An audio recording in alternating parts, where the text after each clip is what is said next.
Усім прывітанне, з вами Зміцер Лукашук. Як звычайна мы абмяркоўваем падзею Беларусі і за яе межамі. Ну і як звычайна у гэты дзень і ў гэты час, ну прынамсі адзін чалавек у студыі пастаянны. А мы-то тут сувядучыя мяняемся перыядычна, а ён адзін, таму што ён такі вось адзін. Александр Кнырович, палітык і блогер са сваёй аўтарскай штотыднёвай праграмай на Еўрарадыё. Добрый дзень, спадар Александр.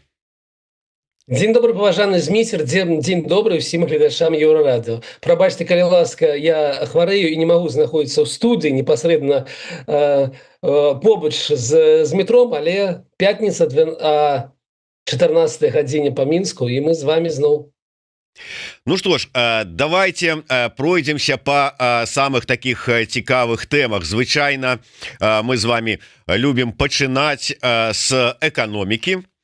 Потым там ужо накидываем на какие-нибудь палітычныя тэмы, але давайте вось с эканомікі і пачнем, тым больш што яна таксама такая ну здатная на добрае накидыванне. Я маю на увазе, что одну хвіліначку, я выключу гук. Так, да, просто бачыце, тут у нас усё з калёс. Спадар Александр першы раз, кажа, за 3 дні толькі сеў, бо хварэў. Я таксама першы раз за 3 дні ў студыі, бо таксама хварэў. Калегі скарысталіся і знеслі са студыі планшет, пакуль мяне не было. Поэтому вот подручнымі сродкамі карыстаемся, але ўсё дзеля наших гледачоў робім усё магчымае. Таму здавалася б, як пачытаеш навіны эканомікі, якія ідуць адтуль з таго боку, там і эканоміка расце, і заробкі растуць, і нешта там яшчэ квітнее і буяе. Ну і как бы так толькі і застаецца, ну каму парадавацца, каму пашкадаваць, каму пазайздросціць усяму, што там адбываецца, але выклікае эмоцыі. І тут раптам бац, абмежавалі пастаўкі бульбы, святога, можна сказаць, прадукта беларускага ў Расію, пазбавілі. Тут яны гатовыя ўсё аддаць на карысць расійскай арміі і для так званага СВО. Уся эканоміка фактычна працуе, а бульбу расійскаму акупацыйнаму салдату у акопы не пастаўляюць беларускаму. Шо гэта? Нейкая проста, я не ведаю, контррэвалюцыя і правакацыя. Слухайте, ну паважаны спадар Зміцер, калі б гэтага не адбылося, канешне, то гэта трэба было бы так выдумаць как бы гэтую гісторыю, бо забараніць, неяк абмежаваць пастаўкі бульбы з Беларусі, ну гэта як абмежаваць пастаўкі пяска з Сахары, гэта такое самае дзеянне. Мне гэта нагадвае, ведаеце, такое становішча ў Савецкам Саюзе, якое таксама адбылося ў 70-е годы. Ну мы ведаем, што яшчэ да рэвалюцыі Расійская імперія была таким пастаўшчыком заўсёды збожжа ў Еўропу. Пастаўляла, ну, такі асноўны быў пастаўшчык гэтага збожжа, і потым гэта адбывалася, і зараз расійская, ну, ужо можам сказаць, напэўна, імперія, таксама вялікі такі прадуцэнт гэтага збожжа. Але ў 70-е годы Савецкі Саюз дайшоў да таго, што закупаў збожжавыя культуры ў Канадзе. Такі ён быў вялікі гаспадар. Савецкі Саюз, эфектыўная савецкая эканоміка. І ў нас таксама адбываецца тое ж самае. У нас уражай гэтай самай бульбы упаў з савецкіх часоў у 3,5 разы. Ну, 3,5 разы. У нас было 13,5 калісьці мільёнаў тонн, а ў минулым годзе у нас было то около каля 4 мільёнаў тонн. У гэтым годзе будзе трохі меней. У нас урожай скараціўся 3,5 разы, і мы дайшлі до таго, што мы забараняем пастаўкі бульбы. Ну, там не напісана наўпрост у Расію, і гэта не забарона. Але Марах, мой любімы міністр антыманапольнага развіцця, антыманапольнага кантролю гэтага і гандлю, спадар Богданаў, будзе выдаваць аднаразовыя ліцэнзіі на тое, каб нехта мог паставіць бульбу ў Расію. Чаму так адбылося? Ну, у гэтага ёсць адна вялікая прычына. Адна вялікая прычына – гэта дзеянні самого спадара Богданова. Калі ён вводзіў разам з Лукашенко, ну, зразумела, што падпісваецца пад гэтым Лукашенко, такое, ведаеце, рэгуляванне цэнаў, ён же не ведаў, як працуе сельская гаспадарка. Для яго ж гэта была навіна, як для самога Лукашенка. І адбылося наступнае. Рост цен забаронены, і яны арыентуюцца, напрыклад, на цэны кастрычніка мінулага года. Вось яны есть цены кастрычнага мінулого года, і да новага ўраджаю, да таго, як адбудуцца весь збор ураджаю, усе падлікі, яны маюць магчымасць павялічыць цэны толькі на 3,5%. У гэты ж самы час яны дакладаюць, што ў нас заробкі выраслі там на 17, на 20%. Цэны на ўсё астатняе выраслі зусім не на 3,5%, і яны зрабілі вырошчванне бульбы ў Беларусі стратным. Ну, гэта трэба было папрацаваць 30 гадоў над гэтым, каб зрабіць так, што вырошчванне бульбы ў Беларусі не прыносіць прыбытку. І ў гэты ж самы час у Расіі таксама зрабіўся дэфіцыт бульбы. Так? Чаму ён адбыўся? Гэта ўнутрырасійскія прычыны. Таму, што ёсць танкі, няма бульбы. Такая дзіўная такая становішча. І, канешне, пашоў экспорт нерэгуляваны. Расійцам у першую чаргу, прабачце, хочется сказаць маскалям, гэта не вельмі так прыгожа, жыхарам Масквы, ім няма ніякага інтарэса ад таго, што Маркс забараняе рост цэнаў. І ў нас адбыўся такі вялікі дыспарытэт по тым коштам, па якім можна вывесці і прадаць у Расіі, і тым коштам, якія існуюць унутры Беларусі рэгуляваныя дзяржавай кошты. І, ведаеце, у гэтага ўсяго ёсць адзін нармалёвы выхад – адпусціць цэны. Цэны на бульбу трохі вырастуць, але не будзе гэтых дзівостак. Зараз яны забаранілі гэтыя пастаўкі на 3 месяцы. Але я нагадаю, мы ведаем с вами ўсё ж таки, калі мы с вами жылі ў Беларусі, гэта было яшчэ не так даўно, і мы памятаем, што ў Беларусі не збіраюць бульбу ў лютым. Магчыма, у вас там, дзе вы жылі, Зміцер, збіралі, а там, дзе я жыў, не было збору ў лютым бульбы, і таму яны будуць вымушаны падоўжыць гэту забарону. Вы яшчэ скажыце, што там, дзе вы жылі, яшчэ і кукурузу з-пад снега не прыбіралі. Ведаеце, не памятаю, была кукуруза ці не, там, дзе я жыў, там, дзе жылі мои дзед з бабулей. Так вось, я не памятаю, там, здаецца, не было кукурузы. Я не ведаю, там, дзе на ўсёй беларускай прасторы ёсць вырашчаныя Лукашенком крэпкія хозяйственники. Поэтому у этих крэпкіх хозяйственников постоянно то кукуруза з-пад снега дастаецца, то буракі, то яшчэ што-небудзь. Дазвольце, я нашим гледачам распавяду вельмі цікавую історыю. У нас, конечно, на канале выйдзе на наступным тыдні выпуск менавіта пра бульбу. Гэта выпадкова адбылося, мы яго планавалі яшчэ да забароны.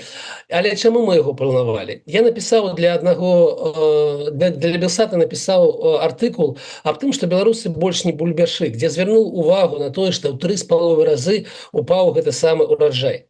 Цэлая Белта адказала мне. Яна мне адказала, ведаеце, што гэтыя самыя змагары збеглыя, баламуцяць зноў воду, а ў нас вось тут есть цэлы віцэ-прэм'ер, які кажа, што мы сеем бульбы столькі, сколькі нам патрэбна. І таму мы такія крэпкія хозяйственнікі. Нам усё роўна, што было ў праграме аграбізнес напісана 6 мільёнаў тоннаў, а мы збіраем 4, мы ўсё роўна задаволеныя, і ўсё у нас добра. І праз 1 тыдзень адбываецца забарона экспорта ў Беларусі. Но трэба было прыдумаць гэтую гісторыю. Не, спадар Александр, тут уже ж можа быць по прынцыпу нашаму старадаўняму, беларускаму, народнаму, калі типа там дай сякеру, там ці там дай бульбы, нема, як нема, дык вунь жа ж, а это для сябе, няма раздаваць. То есть вот для сябе, правильно Белта сказала, для сябе хапае, а раздаваць вот этому вот усім няма чаго. Ой, Зміцер, а вы можете себе уявіць забарону пастаўкі, напрыклад, не ведаю, чагосьці не ведаю, макаронаў з Італіі у суседнюю Францию. Вось у Італіі макароны, могуць быць італьянскія, але во Францию мы ўжо іх не аддадзім. Вось такі у нас еўрапейскі звяз.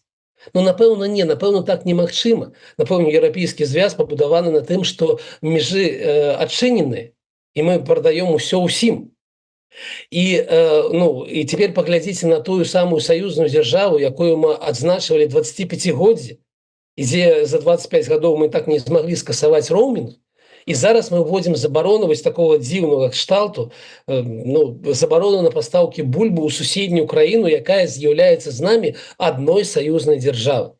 Таму, канешне, прыбраць для сябе гэта такая нармальная беларуская такая звычка. Яны там, можа, самі сябе штосьці вырашаюць, а ў сябе павінна быць. і на чорны дзень, і на шэры дзень, і на любы іншы дзень. Но ўсё ж таки мы кажам про тое, што у нас адчыненая прастора павінна была быць. Спадар Александрович, вы сказали такое, вырашыць там усе эту праблему, ну гэтую праблему можна, калі адпусціць цэны. Слухайте, ну калі у нас у іх там уражай бульбы нават менш запланаванага на колькі там на на 33%. Ну вот где-то так, меньше сам по себе, то отпустивши цену, ну как бы урожай не павялічыцца, то есть колькасць сабранага. Ну, конечно. Однако мы, ну, ведаете, вы мне уже как бы тыкаете в такое экономичное шчыгулы. Але глядзіце, калі мы подвышым цены, то па-першае, как бы у нас не будзе вывоза туды экспорту, бо будзе невыгодна. Па-другое, мы зробім прывабным гэты сектор на наступны год. Па-трэцяе, ну, у нас будзе нейкі імпорт, усё ж таки ён будзе, ну, ён вырашыць гэтую праблему. Таму подвышэнне коштаў, яно, ну, такое нармальнае рашэнне для гэтай часткі, для гэтага момента, для гэтага тэрміна, калі мы ўжо давялі до гэтага становішча. Ну, калі бы, можа, давялі да гэта становішча, таму што забароны на 3 месяцы нічога не вырашыцца. Гэта не рашэнне, гэта такая, ведаеце, заплатка, каб перажыць выбары і не хваляваць народ да выбараў, што у народу чамусьці ўдруг у снежні няма бульбы. Вось тут сапраўды я не просто так задаў это пытанне, а подводзіў до таго, што я не один раз чуў, что просто, ну я не ведаю, як там калгасах гэта ўсё адбываецца і рэгулюецца, а калі казаць, да прыкладу, пра фермераў і пра людзей, якія ўвогуле пралічваюць, выгадна гэта ім ці невыгадна, то ўжо даўно даказалі, што вырошчваць бульбу беларусам, бульбашам у сваёй Беларусі невыгадна. Но калі невыгадна, калі прасцей нешта і дзешавей пайсці і купіць, то навошта ўкладацца і рабіць гэта? Вот вырашае гэта сапраўды праблемы, і ці сапраўды ў гэтым прычына? Слухайте, ну калі мы кажам, што вырошчваць невыгадна, мы ж кажам пра што? Пра тое, што вось на гэтых самых прыватных гаспадарках, на гэтых малых кавалках у сябе, калі ты прыязджаеш са сваёй працы, адрываеш свае асабістыя гадзіны ад адпачынку і укладаеш у зямлю гэтыя гадзіны, і улічваеш, колькі тебе каштуе даехаць да вёскі сваіх там бацькоў, да? Сколькі каштуе гэта ўсё зрабіць, потым сабраць, і пералічваеш гэта ўсё на тое, сколькі ты сабраў і колькі гэта каштуе ў краме, то, канешне, гэта адчуванне невыгаднасці. Але толькі ў гэтым сэнсе. Калі мы кажам пра буйныя прадпрыемствы, ўсё ж такі мы кажам пра, там, ведаеце, ну, калгасы былыя ці ў фермераў. Фермеры нармальна зараблялі. Да рэгулявання коштаў на бульбу фермеры нармальна зараблялі на бульбе. І у нас, ведаеце, бульба была такім дзіўным как бы таким сектором, где было 85%, мы ее вырошчвалі на, ну, магчыма, 80% у гаспадарках, у прыватных гаспадарках. Вялікую частку вырошчвалі фермеры, і толькі там, напрыклад, ну, 700-600 тысяч тонн вырошчвалі гэтыя самыя калгасы. У нас такое становішча, гэта такая адзіная была культура, і таму вось гэта все зараз так адбылося. Но казаць, што невыгадна вырошчваць фермеру, но гэта ўсё ж такі некаторае перабольшванне было до рэгулявання коштаў, конечно. Ну, спадар Александр, яшчэ два моманта по гэтай тэме і перайдзем на іншую. Першае, тут у нас гледачы звяртаюць увагу на тое, што, ну, беларусы-то паездзілі по свету, паглядзелі, што як і дзе ў каго расце і якое яно на смак. І як бы мы там не ганарыліся, што мы вось такія людзі, якія з краіны бульбы, можна сказаць, але, ну, беларуская бульба-то па вялікаму рахунку пераважнай большасці лайно. У параўнанні з іншымі сартамі, якія вырошчваюць у Канадзе, у Лацінскай Амерыцы, у іншых там краінах. Ну так, і калі прыязджаеш кудысьці на поўнач Італіі ці ў Францыю, і вось гэтую маленькую бульбачку, да, з гэтым сырам, які плавіцца, ты адчуваеш зусім іншы, канешне, вкус гэтай самай бульбы. Канешне, гэта праўда. У нас, ну не ведаеце, ну трэба лезть яшчэ далей углубь гэтага пытання, таму што у нас бульба, ну, яна з'явілася там 300 гадоў таму, гэта не беларуская как бы была культура, мы ведаем, што гэта ўсё амерыканшчына прыехала да нас, гэта першае. По-другое, яно ўсё ж таки яно все-таки вырошчванне бульбы ў хатніх гаспадарках все ж таки у першую чаргу заўсёды было для того, как прокормить не чалавека, а скаціну. Калі мы бачым, колькі яе вырошчвалось, колькі нам было патрэбна, то суадносіны былі там 1 до 10. 1 кілаграм для чалавека, а 9 кілаграмаў для дамашняй жывёлы, у першую чаргу для тых самых свінак, якія былі у беларускіх вёсках і якіх не стала. Калі мы бачым статыстыку, ведаеце, гэта яшчэ адна вельмі дзіўная статыстыка. 20 гадоў таму у беларускіх гаспадарках было 1 200 000 гэтых хрушак, а зараз толькі 200 000. Там у 6 разоў скараціліся гэта вырошчванне у дамовых гаспадарках. І чаму яно скарацілася? Ну, ўсё ж таки есть версія таму, што ў першую чаргу ў Беларусі у вёсках засталіся толькі вельмі старыя людзі, што людзі не вырошчваюць больш гэтых хрушак для сябе і для сваіх блізкіх. Гэта так все закальцавана, но але я павінен пагадзіцца. Но калі мы вырашалі праблему голода, там у 30-е ці у 20-е годы ў Савецкім Саюзе, то, канешне, было недасмаку гэтай самай бульбы. Але зараз мы жывём у 21 стагоддзі, і, канешне, якасць беларускай бульбы, ну, на жаль, яна не такая, як у іншых краінах, дзе з гэтага робяць, ну, сапраўдны бренд. Ну да, ну і ўсё ж таки працуюць адпаведныя там селектары, вырошчваюць, вынаходзяць нейкія новыя сарты. Калі тут адно і тое ж пастаянна, асабліва нічога няма под змены, вот як правильно пишуць, у мяне на лецішчы пасадзіла одно вядро, сабрала 1,5. Вось гэта ўражай. Ну, віншую, сабралі. Ну, но собрали, да. А то могли бы шеи как бы и не добрать до ведра. Ну и, слухайте, все ж таки, як нам без конспирологии? А может быть, мы рыхтуем таки адпаведны, я не веду, стратегічны запас, каб потым раз и, ну, не хочуць пакуль што нешта там круціць носом старшы брат Лукашэнкі Володя Владимирович, а он ему раз такой стратегічный запас и говорит: на тебе мою прелесть, а ты мне орешника. Да, поменять бульбу на орешник. Да, бульбешник на орешник. Гэта было б, конечно, вельмі цікавай думкай, калі б не адны абставіны ў гэты час. У гэты же час выйшла інфармацыя аб тым, што мы, ну, о памеры нашага знешняга доўга і о наших выплатах по знешняму доўгу. І на наступны год запланавана 10 мільярдаў беларускіх рублёў. Гэта асноўны долг, выплаты. І 5 мільярдаў гэта толькі адсоткі по гэтаму доўгу. Цалкам 15 мільярдаў, 4,5 мільярда доларах, гэта 6% нашай эканомікі, і гэта не вырашальная праблема цалкам.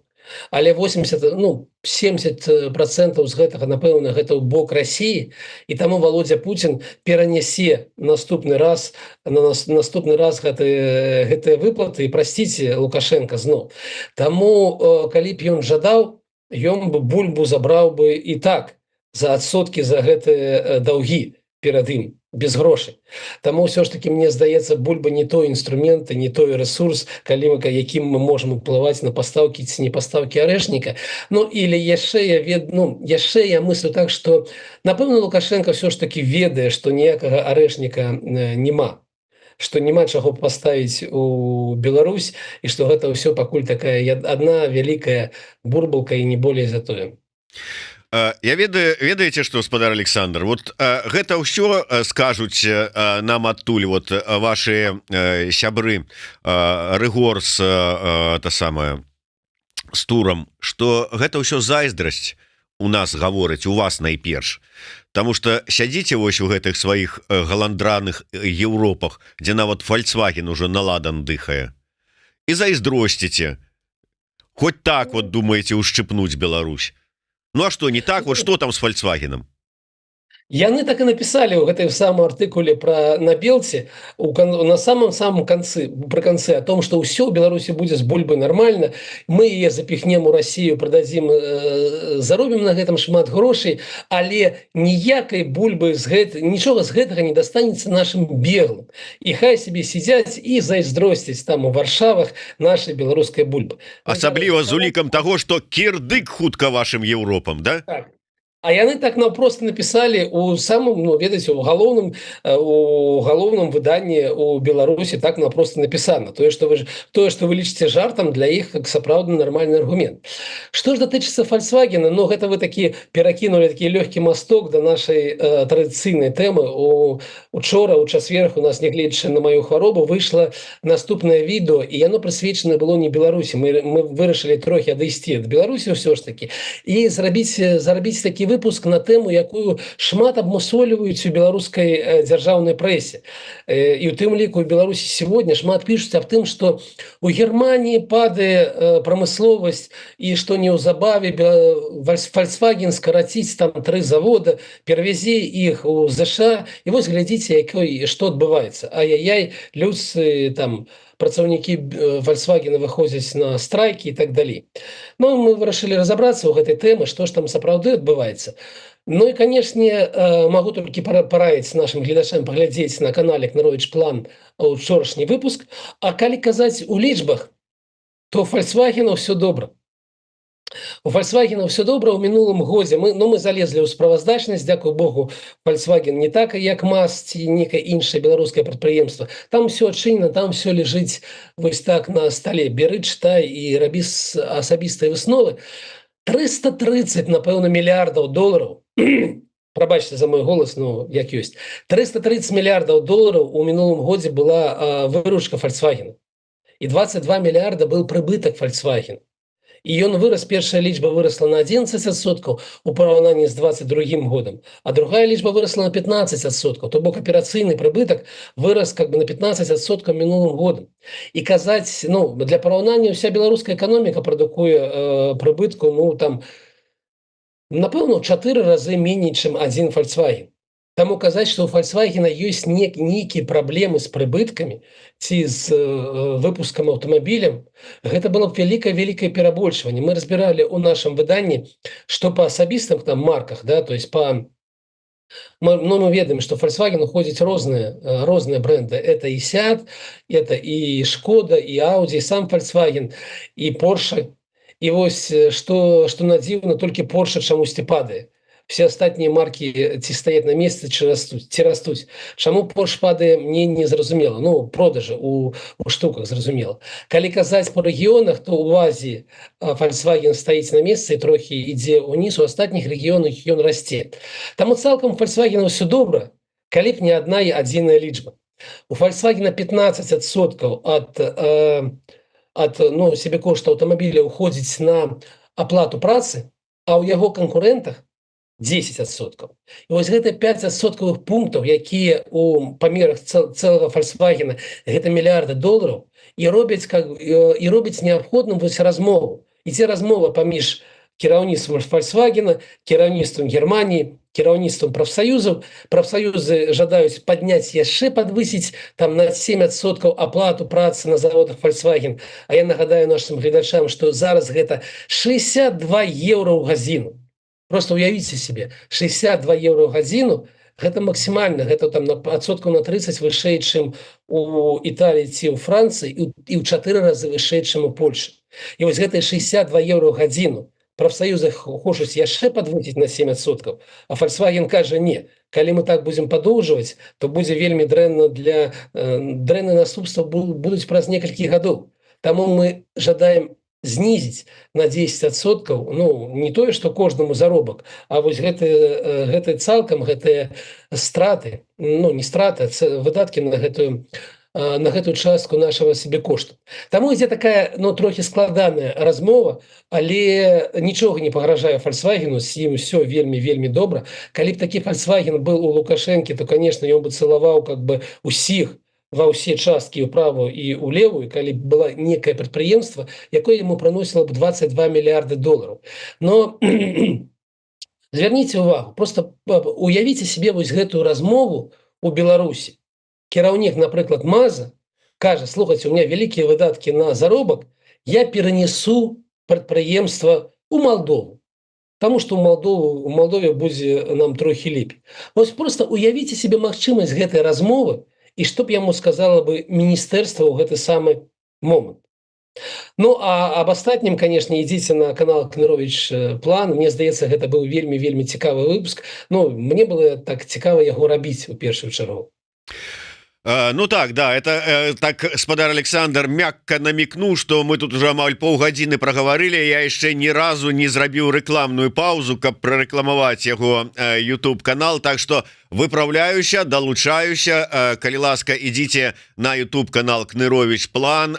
Там не толькі гэтае відэо про Volkswagen, а шмат іншых выдатных і цікавых тэмаў, якія не заўсёды, можа быць, трапляюць у наши эфиры, але тым не менш вартыя уваги. Таму, калі ласка, подписывайтесь, ставьте свои подобайки и расширывайте. Ну и, безумовно, не забывайте про YouTube канал Еврорадио, каб ўсё ж таки наши штотыднёвыя сустрэчы с Александром Кныровичем у студии Еврорадио, ну, ці вось так вот визуально, виртуально, але все одно у студии Еврорадио не пропустить. Ставьте свои подобаечки, натискайте на звоночки. Ну что ж, спадар Александр, калі мы тут заговорили про то, что вот добра было б, каб Лукашенко не... Ну, Лукашенко, я так думаю, что ёсць дойныя коровы, якія ему добрыя там мільярды прыносяць, але свайго Volkswagen нема. Але я з іншага читаю навіну. Валовый знешні долг Беларусі склаў 36,4 мільярда долларов. Шо гэта? А мы ж тут вот такие вот все из себе золотистые, пушистые. Ну не бывае краін, у якіх няма знешняга доўга. І усе, ведаеце, усе такія намаганні зрабіць такую краіну, яны прыводзяць толькі да таго, што ну жабрацкія такія краіны робяцца. Таму што заўсёды есть некі знешні гандаль, камусьці мы должны, хтосьці нам трохі вінен гэтых самых грошай. І вось гэты 36 мільярдаў у памеры цалкам эканомікі ў 70 мільярдаў не з'яўляецца праблемай. Это трохі вышэй за 50%, і гэта улічваецца як дзяржаўны знешні долг, які зараз у нас 16 мільярдаў, так і знешні доўг з боку, ну, напрыклад, банкаў ці, напрыклад, прадпрыемстваў. Таму цалкам гэтая лічба, яна не ўражвае мяне, таму што гэта нармальная лічба. Яна патрохі расце, но гэта не тое, што можа выклікаць крызіс. Крызіс можа выклікаць тое, аб чым мы с вами ўжо гаварылі сёння. Гэта вось знешнія пазыкі дзяржавы перад Расіяй, і вось гэта неабходнасць выплаты. Таму што калі, ну, ведаеце, калі у нас які-небудзь МАЗ камусьці ну, не аддае грошы, ну што гэта можа быць? Ну, у самым как бы апошнім выпадку, ну, будзе банкрутства МАЗа. Ну, напэўна, для Беларусі, магчыма, гэта было бы і добра. Ён перастаў бы жраць грошы бюджэта, і ўсё ж таки гэтыя людзі знайшлі бы нейкую іншую працу і рабілі бы ўсё ж таки нешта на карысць дзяржаве, а не на страты. Мы бачым, як МАЗ падае, ну і перед нашим эфірам мы таксама абменьваліся некай інфармацыяй. МАЗ страчвае і падоўжвае страчваць расійскі рынок. Таму, как бы, напрыклад, вот МАЗ гэта стратнае прадпрыемства, і ад таго, што ён не аддаст пазыкі нейкім знешнім кантрагентам, магчыма, будзе і лепей. Гэта не будзе закранаць непасрэдна дзяржаву. А вось неабходнасць выплат перад Расіяй, якія у нас, ну, немагчымы, вось гэта, как бы, вось гэта сур'ёзная пагроза.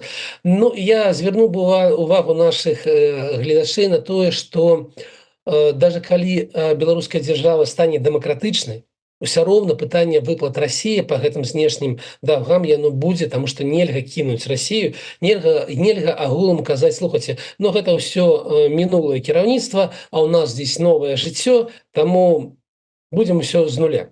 Так калісьці зрабіў Ленін, і гэта выклікала ў тым ліку вялікі эканамічны крызіс у самой Расіі савецкай.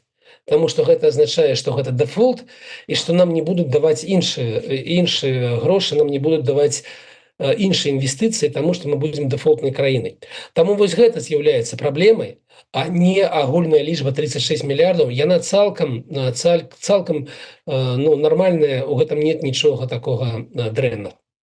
Дарэчы, давайте трошечку яшчэ да МАЗа вернемся. Мы тут часам любім смяяцца, як мазаўскія аўтобусы то ў тым расійскім горадзе там яскрава сябе, вогненна сябе паводзяць, скажем так. Але калі казаць пра увогуле скарачэнне паставак, ну адразу скажуць: ну это Кітай вот перабівае і все такое. Так, толькі ў Кітаі справа. То есть гэта звычайная рынкавая такая сітуацыя? Ну давайте так, трэба разумець, што у нас вельмі малое прадпрыемства.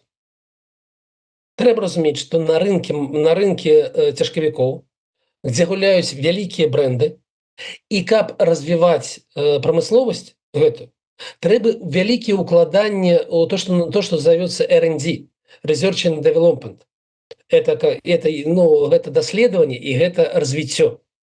Напрыклад, Volvo Truck укладае $3 мільярды кожны год у Research and Development. У МАЗа такіх грошай няма ввогуле.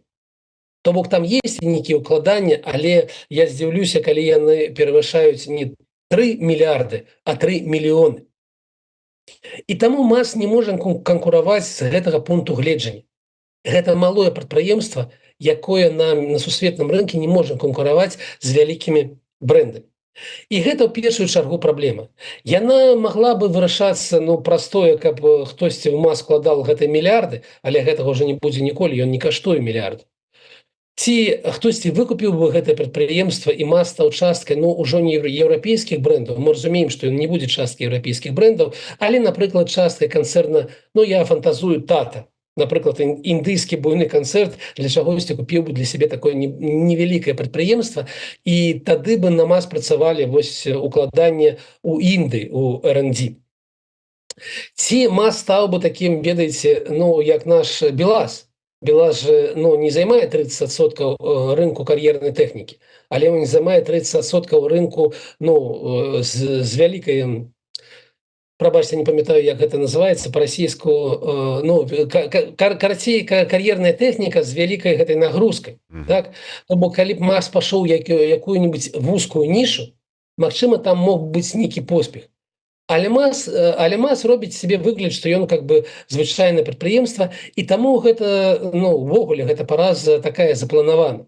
Гэта першая частка праблема. А другая, канешне, калі з Расіі сышлі Scania, Mercedes, Volvo, MAN, усе тыя кампаніі, якія як быццам заміналі МАЗу развівацца, быў першы КамАЗ, а далей ішлі вось гэтыя кампаніі, далей ішоў МАЗ, то выкрэслілася, што не ў гэтым была праблема, што на гэтае месца прыйшлі тыя самыя кітайцы, буйныя брэнды, якія забілі МАЗ проста як цітаны, малое дзіця. І гэта сапраўды так, гэта сённяшняе становішча, што будзе з гэтым рабіць МАЗ, я не ведаю, таму што забараніць кітайцам прадаваць цяжкавікі ў Расіі цалкам немагчыма. Мы зараз такое, ведаеце, другасная ці трэцясная краіна у параўнанні з Кітаем для расейцаў, і гэта тупік, гэта фінал.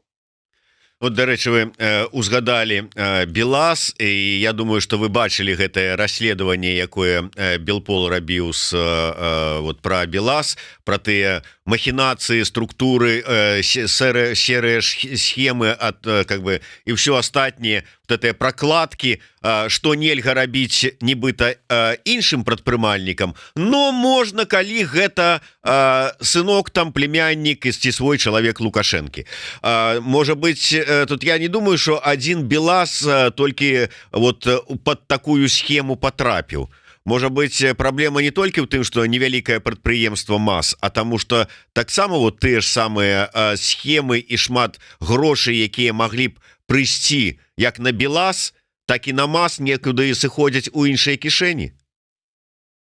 Я, конечно, гэтага не бачу. У нас есть вялікая такая спакуса сказаць, што так варуюць же. Калі б не варавалі, то зараблялі бы, да? Но все ж таки МАЗ конкурентаздольны на вузком сегменце, прабачце, БелАЗ конкурентаздольны на вузком сегменце, і таму там магчыма гэта карупцыйная схема, там магчыма на ім зарабляць не толькі беларускай дзяржаве, але і людзям, якія побач з Лукашэнкам. А МАЗ же зусім іншым становішча, і магчыма мы зможам знайсці якія-небудзь прыклады у Афрыцы, якія-небудзь беларускія чалавекі, якія знаходзяцца побач з Лукашэнкам, зарабляе нешта на гэтым, але гэта не будуць вялікія нейкія сумы і вялікія нейкія, знаеце, такія карупцыйныя выбухі. Я не веру у гэта. У МАЗа натуральныя праблемы, буйныя праблемы, і ён не прывабнае прадпрыемства для вось такіх схематозаў, як вы кажаце. Як не прывабнае прадпрыемства і Санта-Брэмар. Ага, перакінуў масток Александр Кнырович да тэмы, якую я таксама яму прапанаваў абмеркаваць і на якую ён сказаў, што мы тут накінем.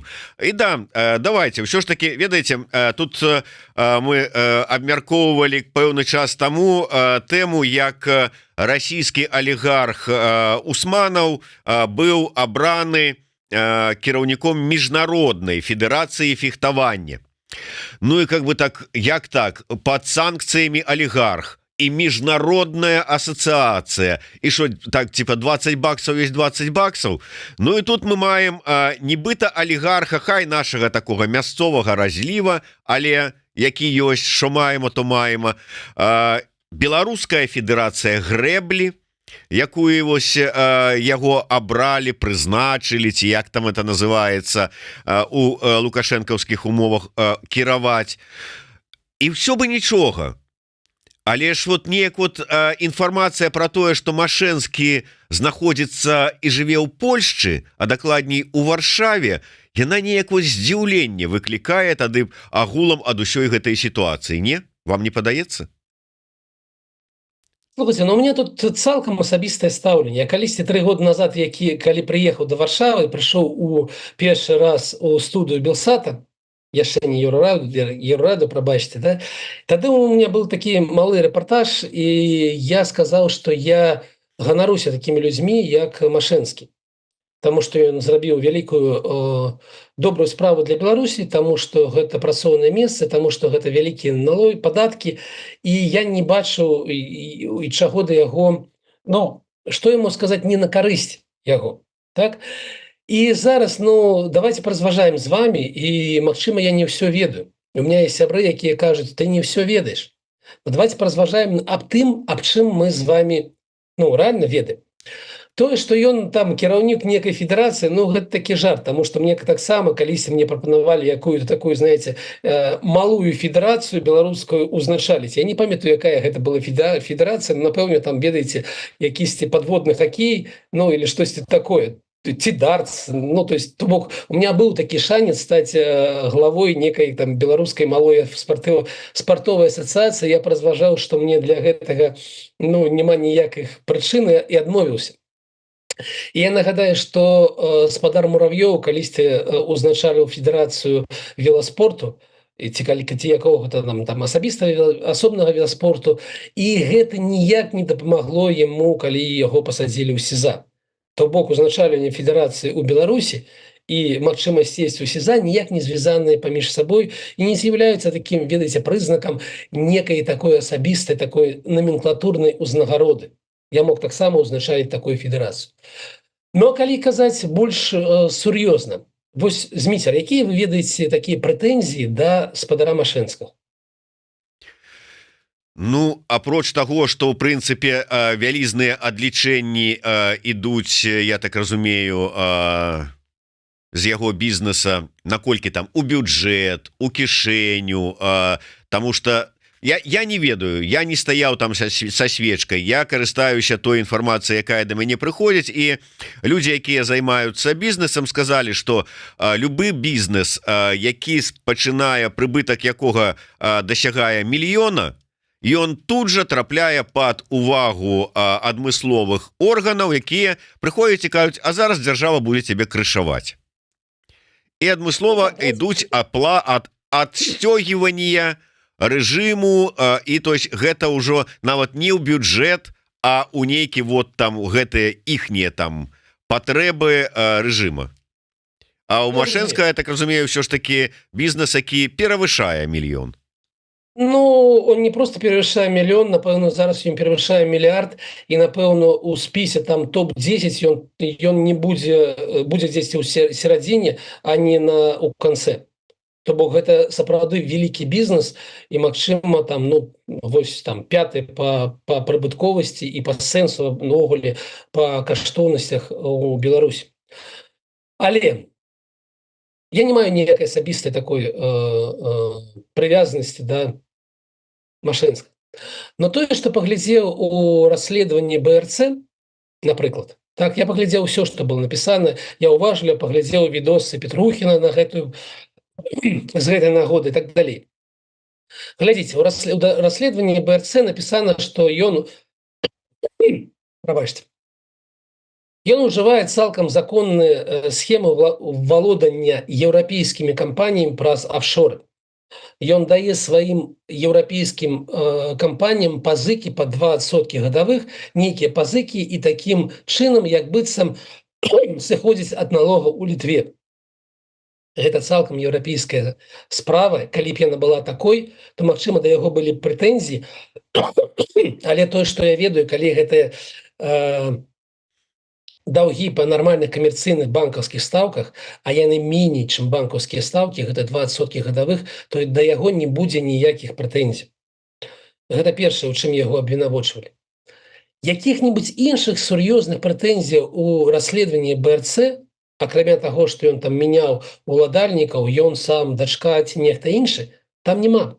І там няма ніякіх спасылак на тое, як Машэнскі плоціць Лукашэнку, ці плоціць сілавікам, ці плоціць у некую іншую установу, якая для нас выглядае як не тое, што сумнеўная, а такая крымінальная. Такіх доказаў у расследаванні БРЦ няма ўвогуле. Тое, аб чым кажуць спадар Петрухін, выглядае так. Дзесьці ў гаспадаркі на хіміі, гэта заўжды беда, там беларуская беда, гэта зэкі, якія працуюць на хіміі, працуюць абсалютна без той аплаты, якая павінна была быць па заканадаўстве, мы разумеем. Гэта прымусовая праца, мы разумеем, што гэта так, гэта ўсё вельмі, вельмі дрэнна. Так вось, дзесьці у гаспадаркі працуе нейкія частка тых самых хімікаў, яны прадукуюць тое самае там малако, з кароў, і гэта малако потым ідзе на савушкін прадукт. У меня пытанне. Гэтая гаспадарка належыць да савушкіна прадукт? Нет, не належыць. Машэнскі купляе гэта малако з гэтай гаспадаркі танней, таму што там працуюць хімікі? Не купляе танней, купляе па дзяржаўных коштах, па тым жа самым коштам, па якім купляюць у астатніх 169 гаспадарках Беларусь. То бок на таннай працы хімікаў зарабляе сама гаспадарка, а не Машэнскі. І тут ёсць ланцужок, які можна працягнуць і ў чым можна абвінавачваць Машэнскага у тым, што ён ужывае вось гэта малако, ведаючы, што гэта хімікі і што гэта прымусовая праца. Але для гэтага трэба прадзелаць шмат работы. Для гэтага трэба не рабіць відосы, а афіцыйна гэта замацаваць, зрабіць гэта праз дакументы і ўжо працаваць органамі Еўрасаюза, маючы доказы, што гэта так, а не просто рабячы, не просто снимаючы відосы для беларускай аўдыторыі, а яе што ж адбылося. Ёсць абвінавачванне Машэнскага в том, што ён быў прадстаўніком Лукашэнку ў 2010 годзе, 14 гадоў таму. Але я нагадаю, дзе тады быў Латушка? Дзе быў Латушка ў 2010 годзе? І ці не быў ён побач з Лукашэнка? Калі мы будзем узгадваць, хто дзе быў у 2010 годзе і на гэтых, з гэтага рабіць нейкія высновы, то у нас будзе шмат пытанняў да шмат каго яшчэ. І калі мы далей вось так разважаем, у нас атрымліваецца, што так Машэнскі гэта буйны прадпрымальнік. Прабачце, я забыў яшчэ кое-што. Ён нібыта атрымаў нейкія актывы. Актывы в виде гаспадарак ці нейкіх стратных беларускіх молокозаводаў. Ведаеце, калі мне прапанавалі, дзякуй Богу, мне не прапанавалі, мінула меня гэтае, калі беларускія прыватныя прадпрыемствам давалі ў нагрузку каўгасы, гэта ж было беда, а не шчасце, што тебе даюць стратныя прадпрыемствы. У меня ёсць только одна прэтэнзія да Машэнскага, і яна не ў гэтым сэнсе. Ведаеце, калі уводзілі рэгуляванне рынку рыбы, кватирование, лицензирование, там была некаторая частка дзяржаўных прадпрыемств, і было, я не ведаю, ці ён адзін быў, ці было некалькі прыватных прадпрыемстваў, у тым ліку і Санта-Брэма. І вось у гэтым сэнсе тое, што ён атрымаў ад дзяржавы дазвол такие, ведаете, ну, само по себе это лицензирование, оно наносит шкоду белорусскому бюджету. Но то, что он был у ліку тых людей, которые атрымалі этот дозвол, это проблема. Але она не мае дачынення до фінансавання рэжыму. І далей, калі мы кажам про фінансаванне рэжыму, ну, я ведаю, як гэта адбываецца, і да мяне таксама не раз і не два прыходзілі і казалі: слухай, ну, заплаці вось там некаторую сумму на клуб «Шахтер» хоккейный, и будет все тихо. Иначе мы придем до тебе, и будет тебе неприемно, как бы будут тебе... Ну, для чего тебе эти проверки от КДК, например? И мы платили. Мы платили на клуб «Шахтер», ну, думаешь об тым, что, ну, блин, ну, напрыканцы яны все ж таки просто гуляюць в хоккей, а не, как бы, не робяць з гэтага, не ведаю, там, дубинки и не садят никого за краты. Ніколі мы не платили ніяким силовикам и ніякія установы, якія прапановваюць дзяржаўную ідэалогію, там прасоўваюць яе. І для мяне Машэнскі знаходіцца ў тым жа самым становішчы. Пакуль не доказано, што ён наўпрост плаціў там Лукашенко, сынам Лукашенко ці камусьці іншага, пакуль гэтага няма у СМІ і няма ніякіх доказаў, то агулам абвінавачванне яго ў нейкіх там злачынствах, гэта мы становімся на той же самый ўзровень, як Грыша Азарёнак ці Мукавошы. Ці з іншага боку, калі мы яго абвінавачваем за тое, што ён плаціць падаткі ў Беларусі, так мы павінны ўсіх прадпрымальнікаў Беларусі, якія працуюць сёння ў Беларусі, абвінавачваць у фінансаванні рэжыму.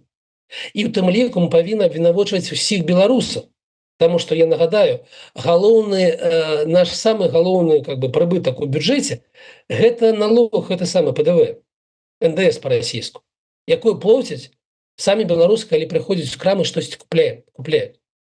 Таму для мяне зараз я не спачуваю і я не падтрымліваю асабіста Машэнскага. Магчыма, ён дрэнны чалавек і не павінен жыць в Варшаве.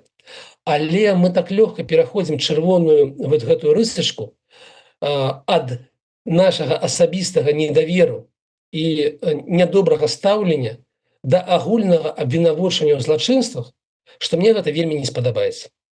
Ну, ніхто тут як бы так у злачынствах асабліва не абвінавачваў, просто выклікала здзіўленне. Я на заканчэнне просто такое, ну, как бы разважанне. Усё ж такі спорт, про які крычалі, што ён па-за палітыкай, не па-за палітыкай. І ўсе вось гэтыя федэрацыі, яны пасля 20-го года азначыліся чым? Рэпрэсіямі у дачыненні да спартоўцаў, якія выказаліся супраць гвалту, былі за свабодныя выбары, выходзілі на пратэсты і гэтак далей. Мы памятаем выдатна з розных галіноў спорта, што каб альбо былі выкінуты з федэрацыі, альбо не дапушчаны да спаборніцтваў, альбо вымушаныя былі там запісваць прабачэнні і пакаянні і гэтак далей, каб іх дапусцілі.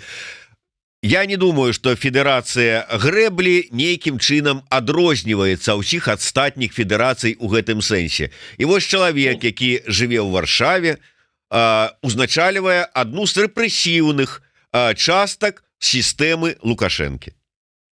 Зміцер, калі гэта так і ў гэтым есть доказы, давайте об гэтым пісаць, давайте рабіць расследаванне і, как бы, рабіць ему забарону на ўезд і развяз на подставе того, что конкретный человек был отхилены от магчымасці професійна заниматься той самой грэбляй, зрабіла гэта федерация, якую узначальвае гэты человек.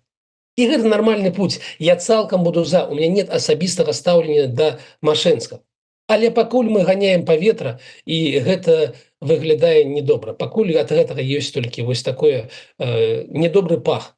Калі ёсць доказ, што нейкіх грабцоў неяк абвінавачвалі і не далі ему заниматься професійна, я буду першы, хто скажа, давайте ему забаранім уезд в Варшаву.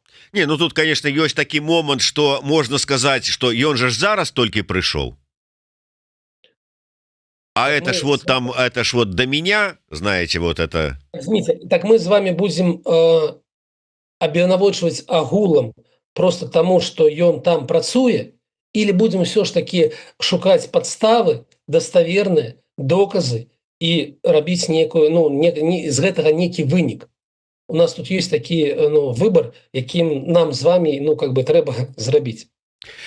Да, давайте гэтую тэму абмяркоўваць не будзем, можа быть нават зашмат часу ёй надалі, хаця просто гучнае імя, що ж таки такі сур'ёзны чалавек, плюс да ўсяго, ну как бы вот побач з намі, дзесьці тут у Польшчы, гэта можа быть накладае свой адбітак. Давайте коротко на заканчэнне. Вы не один раз уздымалі тэму, ну мы ж не можем это абысці увагай, ўсё ж таки коорднацыйную раду, усе справы. Уздымалі тэму, калі будзе справаздача аб'яднанага пераходнага кабінета за зробленае там перад той же самой коорднацыйнай радай, там перад грамадзянамі Беларусі і гэтак далей. Калі там на мінулым тыдні у мяне в эфіры быў Латушка, я ему задаў гэтае пытанне. Ён адказаў: так хай вось тая ж самая апозіцыя выносіць сваю прапанову на разгляд, каб коорднацыйная рада прыняла рашэнне, што да, перад намі павінны адчытацца, адсправаздачыцца прадстаўнікі аб'яднанага пераходнага кабінета. Так говорят, яны толькі у вас в эфіры там паветра ганяюць, а не каб вот распрацаваць адпаведны, умоўна кажучы, законапраекты падставіць на разгляд, такі няма нікога. Што скажаце? Ну, ведаеце, Зміцер, мне вельмі сумна ад таго, у якім, як мы аб гэтым кажам, проект координацыйнай рады цалкам правальны. Цалкам правальны. Ну, уявіце себе, што вось зараз быў стратэгічны дыялог паміж дэмакратычнай супольнасцю і адміністрацыяй ЗША, і там цалкам не было координацыйнай рады. То бок там былі асобныя прадстаўнікі, але ў координацыйнай радзе ніяк не разглядаліся некія поінты, з якім мы ідзем на гэты дыялог, некая пазіцыя асобнай координацыйнай рады, некая падтрымка ці не падтрымка, ну, таго, што там будзе адбывацца і аб чым мы будзем там распавядаць. Нічога з гэтага не было. Ніякага абмеркавання па выніках гэтага не было. Координацыйная рада ператварылася цалкам, ведаеце, ў такую штампавальню гэтых самых рашэнняў Латушка, ну і Ціхановскай часткова. Гэта выклікае мой боль і смутак. Тое, што я аб гэтым не пішу, но я вельмі не жадаю дадаваць да гэтага яшчэ, ведаеце, яшчэ трохі как бы негатыву. Ну, але калі Латушка ўж кажуць аб гэтым, ну давайте я скажу. А калі апозіцыя нічога не напіша, калі яна нічога не прапануе, то у нас партыя улады Латушка Ціхановскай не будзе ніяк справаздачыцца перад координацыйнай радай, не будзе ніяк справаздачыцца перад беларускім народам. Пайдзе сама сябе рабіць далей тое, што яна лічыць такім патрэбным. Вось калі гэтага не будзе, вось так і будзе, да? Ну, што гэта такое? Была працэдура, яна была ўзгоднена ўсімі бакамі. Яна прайшла ў жніўні 22 года. Па выніках выбарах у нас атрымалася тая самая партыя ўлады, якая скасавала шматлікія нормы, якая скасавала шматлікія практыкі, якія былі раней да яе, і зрабіла з координацыйнай рады тое, што яна зрабіла. Так у мяне на столе ляжаць, ведаеце, на столе, на працоўным столе ноутбуку ляжаць папярэднія дакументы, у мяне асабіста яны ляжаць. Як праходзіла справаздача у жніўні 22 года, і моя справа толькі ў тым, каб я іх там зрабіць там нейкія карэктыроўкі з улікам таго, што ўжо адбылося, і напісаць там Анжалікі Мельнікавай і астатнім аб тым, што вось наш погляд такі, давайте рабіць справаздачу. Но у мяне няма ніякай матывацыі гэта рабіць, таму што я бачу стаўленне цалкам да сваіх абавязкаў, да таго, ў якім месцы сёння знаходзіцца вось гэтая частка нашай, як быццам такой афіцыйнай апозіцыі, і як яна ставіцца цалкам да працэдур, цалкам да балансаў, цалкам да таго, для чаго была сфармавана координацыйная рада. Таму я прыкруціў трохі фіцілёк крытычны свой, не таму, што я пагадзіўся з гэтым, потому что становішча такое, што ад таго, што я пішу і кажу негатыў, ад гэтага не робіцца нічога пазітыўнага. Но не трэба мне правакаваць, бо будзе горш. Прабачце, калі ласка, за гэтае слово. Так, я спадзяюся, что это не мяне такое вот папярэжанне зрабіў Александр Кнырович. 100% не вам і не нашим гледачам, якія зараз з нами ўсё ж таки яшчэ застались. Ну таму что мяне гэтым не спыніш, я ўсё адно буду яго правакаваць сваімі пытаннямі, бо мне гэта падабаецца яго рэакцыя. Ну а ўсім астатнім варта задумацца, да, то говорит, порву, говорит, как тузик грэлку, сказаў Кнырович усім сваім апанентам. Дзякуй вялікі спадар Александр, ачуняйте, чакаем вас на наступны эфир праз тыдзень. Ну і каб не забываліся про тое, что у нас будзе наступны эфир, подписывайтеся як на YouTube канал Еврорадио, так и на YouTube канал Кнырович План. Слухайте, глядите, жыве Беларусь. Жыве вечна, дзякуй вялікі, да пабачэння.